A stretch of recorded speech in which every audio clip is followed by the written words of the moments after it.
નમસ્તે વિદ્યાર્થી મિત્રો, આજે આપણે ધોરણ 10 પ્રિલિમ પરીક્ષાનું પેપર સોલ્યુશન કરવા જઈ રહ્યા છીએ. વિભાગ સી નું પેપર સોલ્યુશન હું કરું છું. તો પહેલું છે સાચી જોડણી શોધીને લખો. તો કિરિયારુની સાચી જોડણી આ છે, બરાબર. ત્યારબાદ સન્નિધિ, તો સન્નિધિની સાચી જોડણી. ત્યાર પછી આવે ચાતુર્માસ શબ્દની સાચી સંધિ છોડો. તો ચાતુર્માસ એટલે કે ચાતુહુ પ્લસ માસ, આ એની સાચી સંધિ છોડી કહેવાય, બરાબર. ત્યારબાદ પ્રેમ શૌર્ય શબ્દનો સમાસ ઓળખા. આપણને ખબર છે કે પ્રેમ શૌર્ય એટલે કે પ્રેમ અને શૌર્ય થાય, તો એ કયો સમાસ આવે?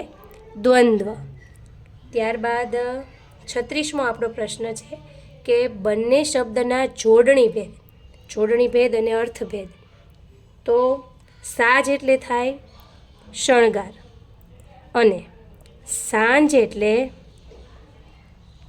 સંધ્યા. આપણે આવી નાની નાની બાબતોનું ધ્યાન રાખવું પડશે, બરાબર. સાજ અને સાંજ. ત્યારબાદ માણેકના કરુણ ચિત્કારે તેમનો પીછો પકડ્યો. આ કયો અલંકાર થશે? તો કરુણ ચિત્કાર છે એટલે સજીવારોપણ અલંકાર થશે. ત્યારબાદ પુરોહિત. તો પુરોહિતમાં કયો પ્રત્યય છે? તો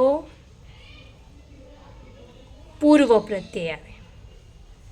ત્યારબાદ નીચે શબ્દોના સમાનાર્થી શબ્દો લખવાના કીધા છે. તો શિર એટલે થાય મસ્તક અને કારગત એટલે થાય સફળ. આપણે ઉતાવળમાં ઘણીવાર ખોટું લખી નાખતા હોઈએ છીએ, તો એ આપણે ધ્યાન રાખવું પડે. એકદમ શાંતિથી વાંચી વિચારી અને પછી વ્યાકરણ તમારે લખવું પડે. ઉદારતા સંજ્ઞા કઈ છે? તો ઉદારતામાં ભાવ પ્રગટ થયો, તો એ ભાવવાચક સંજ્ઞા છે. આમ તો તમે શબ્દ જુઓ ત્યાં જ તમને આઈડિયા આવી જવો જોઈએ, બરાબર. ત્યારબાદ નીચેના રૂઢિપ્રયોગનો અર્થ.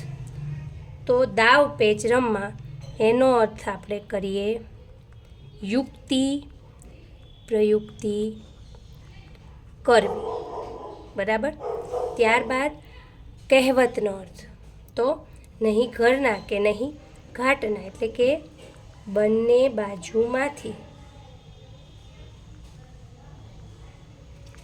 એકેય બાજુનો લાભ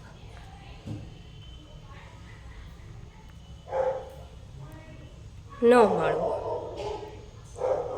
ત્યારબાદ શબ્દ સમૂહ માટે એક શબ્દ.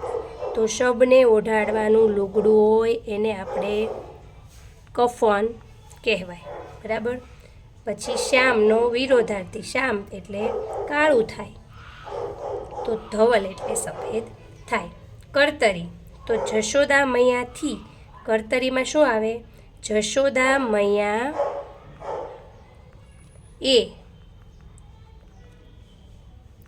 કૃષ્ણ કુંવરને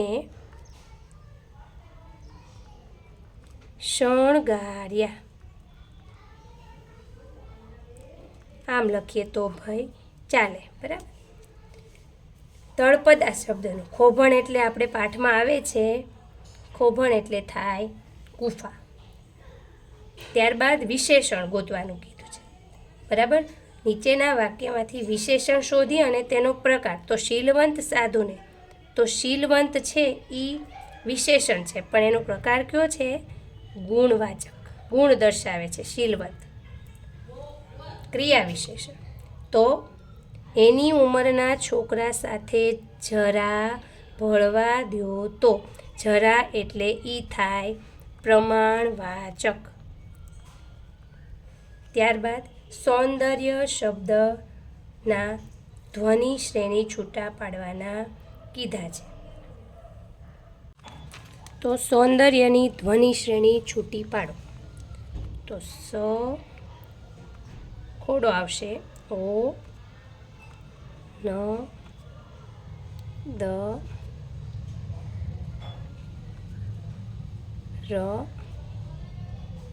અને ય. ત્યારબાદ પ્રેરક વાક્ય.